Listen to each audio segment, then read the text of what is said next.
최근 대한민국을 뜨겁게 달군 이슈와 인물을 만나보는 시간 오후 초대석입니다. 코로나19 팬데믹으로 세계 경제가 휘청이고 있습니다. 이러한 위기 회복을 위해서 우리 경제의 심폐소생술이 절실한 것으로 보여지는데요. 쪽집게 애널리스트라는 명성을 얻으셨고 코로나 이전부터 글로벌 금융위기를 예고했던 서강대학교 경제대학원 김영익 겸임교수 모시고 시장 동향과 대처에 관해 나눠보겠습니다.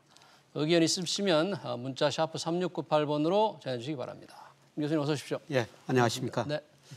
교수님 워낙에 금융시장에도 오래 계셨고 관련 학계도 오래 계셨는데 미국 증시를 보니까 하루에 10% 이상 폭락했다가 다시 또 올랐다가 또 떨어졌다가 현장에서 이런 거 좀 혹시 직접 보셨습니까? 어떻습니까? 예, 제가 금융시장에 들어간 지 한 30여 년 지났는데요. 처음인 것 같습니다. 네. 그러면 왜 이렇게 10% 올랐다 10% 떨어졌느냐. 그만큼 불확실성이 높다는 거고요. 방향을 모르겠다는 겁니다. 네. 그래서 방향을 모르니까 한쪽으로 몰렸다가 또 어떤 때는 한쪽으로 몰렸다가 그러다 보니까 등락폭이 그렇게 심한 것 같습니다. 네. 그만큼 지금 불확실성이 높다는 것이죠. 네, 워낙 이제 공포감이 정말 세계 증시를 갖고 있는데 그 2008년 금융위기 때는 비교한다면 그때와의 그 변동폭이라든지 당시 분위기와 비교하면 어느 정도 감도의 차이가 있습니까? 2008년에. 예, 그때도 미국 주가가 고점에서 한 50% 떨어졌어요. 네, 50%. 예, 근데 지금 최근에 미국 주가 30% 이상 떨어졌으니까 단기 하락 속도로 보면 한 달 하락 속도로 보면 이번이 더 빠르죠. 아, 단기 하락 속도로. 한 달. 네. 그러니까, 그 당시 50%는 좀 기간이 길게 이렇게 좀 떨어졌던 거죠? 그 당시에는 미국 경기 정점이 2007년 12월이었거든요. 그 이후로 이제 떨어지기 시작했어요. 그래서 2008년 8월 달에 리만 브러스 파산하면서 급락했었죠. 그런데 미국 경기 정점이 아마 제가 추정하기는 지난 2월이었던 것 같습니다. 이번에는 경기하고 주가하고 동행하는 것 같은데요. 이번 한 달로 보면은 1930년대 대공황 때보다 더 빠른 속도로 떨어지고 있는 것이죠. 그러니까 단기간에 한 달 기준으로 낙폭으로 보면 오히려 대공황 때보다 더하다. 그렇습니다. 그러니까 이제 공포감이 시장을 짓누르고 있는데, 그러니까 미국 중앙은행에서 금리를 급작히 그렇게 또 0%로 낮췄고 오늘 보니까 또 2조 달러. 2조. 이 상원에서 통과를 했어요. 2,500조 원의 어마어마한 규모인데 중앙은행과 미국 정부 의회의 이런 어떤 경기 부양책 교수님 어떻게 평가하십니까? 저는 신소한 경제 정책 잘하고 있다 이렇게 판단하고 있는데요. 문제는 이번 경제 정책이 경기 수축 국면, 침체 국면을 막을 수 있을 것인가? 저는 그 정도는 아니라고 보고 있거든요. 규모가 안 된다는 겁니까? 아니면 그 내용이 경기 사이클이라는 게. 경기 이 순환이. 아마 정부가 그 정도 많이 돈을 풀고 금리 0% 내리고 양적완을 무한정 단행하겠지만은. 미국 소비가 굉장히 빨리 위축될 거라고 보고 있거든요. 그러니까 미국 소비가 GDP에서 차지하는 비율이 70%고요. 그다음에 소비 중에서 내구재, 비내구재, 서비스 소비 이렇게 나눠질 수가 있거든요. 미국은 소비 중에서 서비스 소비 지출이 무려 70%예요. 서비스 부분. 우리나라는 59%거든요. 지금 코로나로 가장 영향을 받는 게 서비스 소비죠. 못 돌아다니니까요. 결국 미국 경제의 가장 중요한 부분이 직접적인 타격을 받는다 그런 말씀이시죠? 그리고 또 주가 소비 심리에 많은 영향을 줄 수밖에 없는데요. 미국 사람들은 가계 금융 자산의 약 46% 정도를 직관적으로 주식으로 가지고 있어요. 금융 자산의 46%. 우리나라는 한 70%가 부동산인데. 그렇죠? 우리나라는 지금 가계 금융 자산 한 17%가 주식이고요. 17%가. 11%가. 근데 미국은 무려 46%, 직접 34%, 간접 12%. 이게 주식을 너무 많이 가지고 있다 보니까 주가가 떨어지면 소비 심리가 위축될 수밖에 없다는 거죠. 그래서 정부가 정책을 쓰고 돈을 주면서 소비하라고 그래도 그것보다도 소비가 더 감소할 수 있기 때문에 이런 정책들이 미국 경기 침체를 막지는 못할 것이다. 그리고 경제라는 게 언제나 사이클이 있거든요. 그 사이클을 정책으로 제가 오랫동안 경기 사이클을 보면은 막을 수가 없는 거거든요. 그럼 교수님께서 보시기에는 미국의 경기 순환 사이클은 지금 하락으로 들어가고 있는 상황에서 이런 폭탄이 좀 터진 거네요. 원래는 조금 더 연장될 수가 있었어요. 그러니까 2009년 미국 경기 저점이 6월이었거든요. 근데 올 2월까지 128개월 역사상 가장 긴 확장 국면을 보였죠. 그런데 아마 이 코로나 사태가 아니었으면 조금 더 경기 정점이 연장될 가능성이 있는데요. 경기 정점은 몇 개월 후에 가서 MBR 전미 경제연구소 거기서 판단해 주는데요. 아, 미국 네. 경제연구소에서? 예, 네, 예. 네. 그런데 제가 여러 가지 경제 지표를 판단해 보면은 지난 2월이 좀 경기 정점이 코로나 사태 때문에 좀 빨라졌던 것 같습니다. 네. 그러니까 뭐 올 2분기 경제 성장률을 예. 마이너스 30%다. 뭐 그 또 정도 마이너스 40%다. 뭐 이렇게 전망들을 하고 있어요. 예. 그 정도로 상황이 안 좋게 될까요? 예. 뭐 마이너스 30%까지는 안 가더라도 미국도 네. GDP는 연율로 계산하거든요. 네, 네. 그러니까 전기 대비 예를 들어서 6% GDP가 감소했다. 그러면은 뭐 24%, 25% 그렇게 그렇게 하니까요. 되는 것이죠. 네. 예. 뭐 20% 이상은 감소했을 거라고 보고 있습니다. 네, 그래서 네. 최근 경제 지표는 아직 뭐 뚜렷하게 나타나긴 지표는 없는데요. 지표가 이제 좀 후행하니까 아직 예. 딱 나온 게 없죠. 지금 네. 최근에 2월까지 데이터 발표했는데 2월까지 데이터는 너무 좋아요.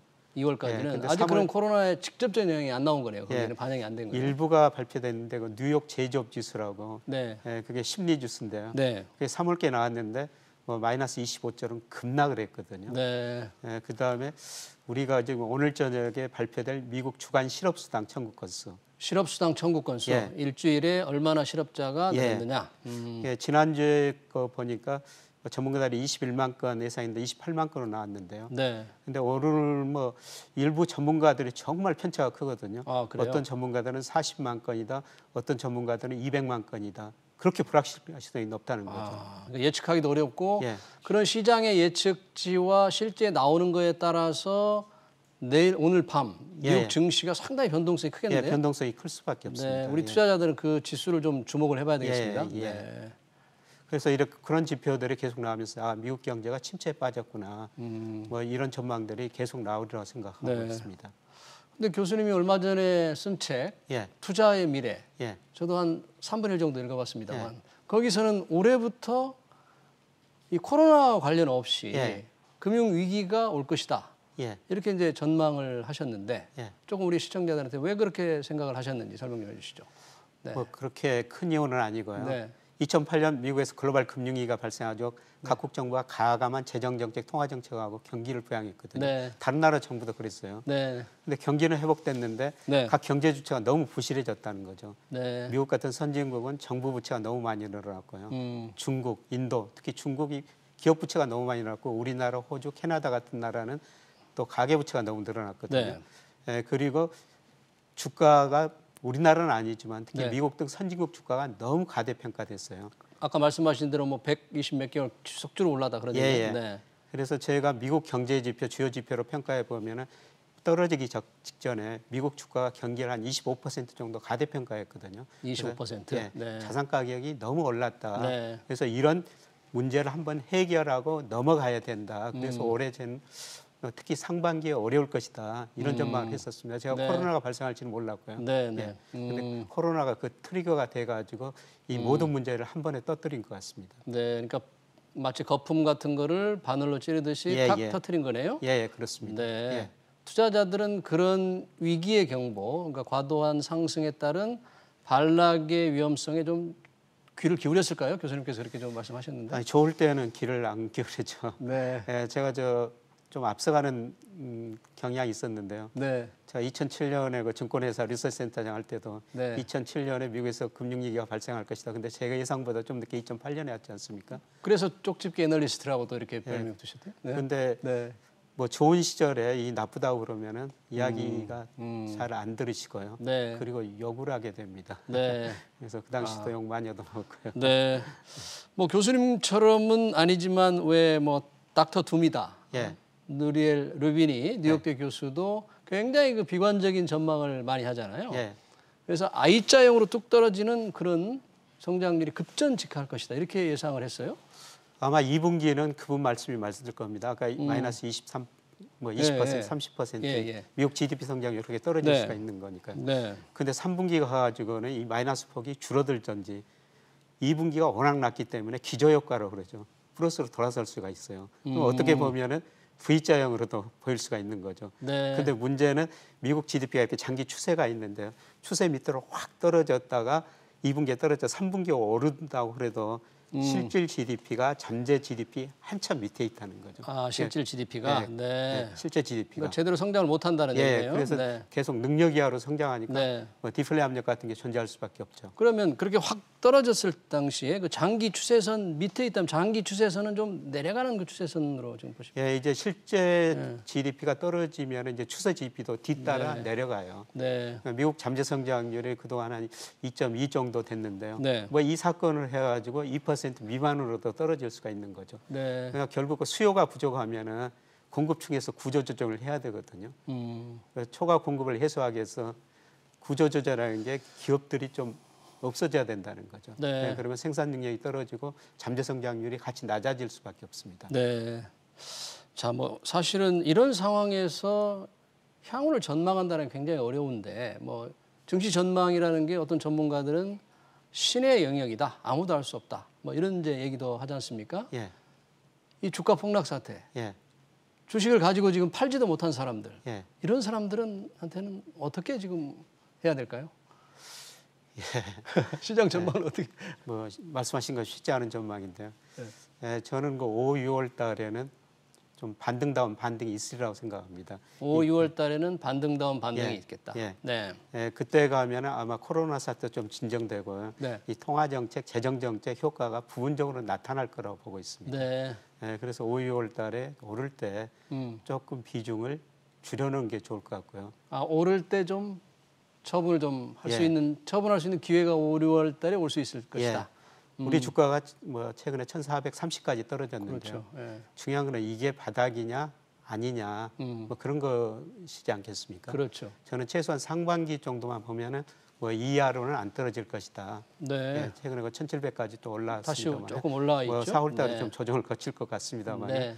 근데 저는 5, 6월 달에는 코로나 사태도 조금 진정되고 정책 네. 효과가 나타나면서 그리고 더욱 중요한 거는 제가 모델로 예측하는데요. 네. 5, 6월 달에는 오르게 나오거든요. 그 모델에 지금 코로나 상황이 반영된 모델입니까? 반영이 안 돼 있습니다. 안 돼 있으면 근데 지금 항상 어떻게 해요? 네. 제가 저 신비롭게 좀 생각하는데 네. 어떻게 모든 경제 변수들이 미리서 이런 어려운 사태를 예상할 수 있을 것인가. 그러니까 제가 그 모델 가지고 올 3월에 주가가 폭락한다 그랬는데 코로나 사태가 발생할 지 혹시 그 모델에 뭐 이름 같은 게 혹시 있으신지? 제 스스로 만든데 모델이 다음에는 그 시청자들이 가르쳐 주시면 상당히 우리 주가에 선행하는 변수들을 찾아가지고요. 네. 그걸 뭐 가중치 그러니까 찾아가지고 그 모델에 따르면 코로나 이거를 변수로 넣지 않았는데 3월에 그렇게 크게 떨어지게 돼 있었다.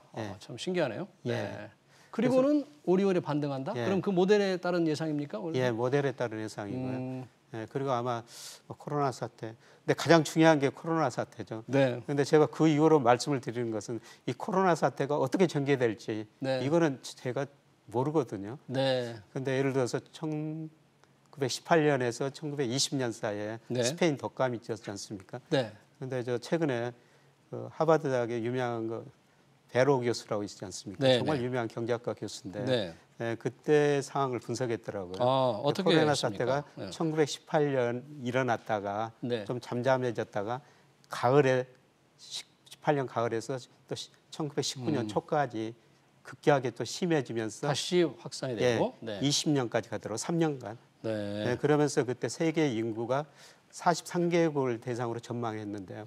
추정을 했는데 2%가 2%가 이제 거의 한 5천만 명 이상 됐겠는데요. 네. 3,900만 명. 3,900만 명. 그때 인구가 좀 줄어들어. 지금 인구로 따지면 2%는 네. 1억 5천만 명 정도 그러네요. 됩니다. 네. 그래서 그런 스페인 독감이 GDP 소비에 어떤 영향을 미쳤는가. 그래서 사람이 2% 사망하면서 GDP가 한 6% 감소했고 소비가 8% 감소했다.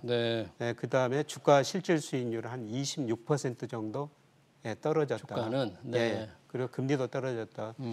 이런 결과를 분석하면서 최근 그 코로나 지금 바이러스에서 한번 찾아보자 시사점을 찾아보자. 그래서 제일 중요한 거는 코로나 사태가 뭐 재발 않는다면은 저는 지금 주가가 이미 저점 치고 조정을 거치지만 오르는 과정이라고 생각하는데요. 근데 코로나 사태 재발되고 하반기에는 정말 실물 경제 나쁜 지표들이 미국 그 2분기 GDP 성장률이 뭐 7, 8월 가면 또 발표가 되거든요.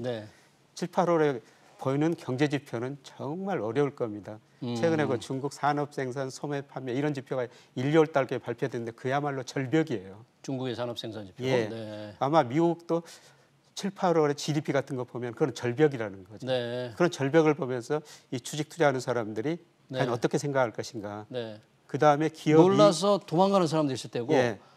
또 겁도 없이 달려드는 사람도 있을 테고 예. 그렇죠? 예. 네. 또 그런 지표를 보면서 애널리스트들이 기업 이익을 계속 하향 조정하게 될 거거든요. 네. 기업 이익은 경기에 조금 후행해요. 네. 네, 그래서 기업 이익들이 많이 이제 전망치가 낮아지면서 네. 주식시장이 하반기에 다시 한번 저는 충격을 받을 수 있다. 네, 그렇게 보고 있습니다. 좀 걱정은. 그런데 종합적으로 글로벌하게 볼 때 우리 투자자들이 조금 국내 시장만 뭐 하는 건 아니니까 예.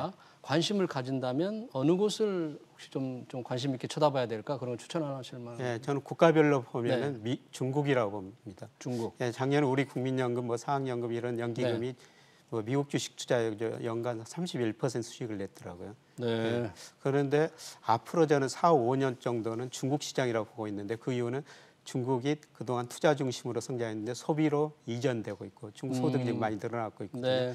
그다음에 제조업에서 서비스업 중심으로 그다음에 네. 중국 금융시장을 굉장히 빠른 속도로 개방하고 있어요. 작년에 네. 은행을 외국인들한테 다 개방했죠. 네. 올해는 증권사, 그다음에 보험사, 자산운용사 이걸 다 개방해요. 네. 네. 그리고 중국 기업들이 그동안 은행에서 자금을 조달했는데요. 채권시장, 주식시장에서 자금을 굉장히 많이 조달하거든요. 네. 중국 자본시장이 굉장히 빠른 속도로 확대되고 있습니다. 알겠습니다. 그래서 네. 앞으로 저는 4, 5년은 우리가 중국에서 투자해가지고 금융으로 개인이 부자되고 국가 전체적으로 부자가 되야 된다. 투자를 혹시 업종별로 한두 업종을 추천하신다면 중국에서 어떤? 예, 우리나라를 보면 안 돼. 우리가 97년 네. IMF 경제위기 겪고 나서 우리나라를 대표하는 내수주들 내수죠. 네. 이런 것들 뭐 60, 80배 올랐거든요. 네. 중국을 대표하는 각 업종의 1등주들 네. 일부 증권회사 들어가면은 그런 종목들을 매달 업데이트해주고 그런 네. 종목으로 펀드도 만들었고 렉 같은 상품을 만들었거든요. 네. 뭐 개인 투자자들은 뭐 간접 투자가 좀 좋을 것 같습니다. 알겠습니다.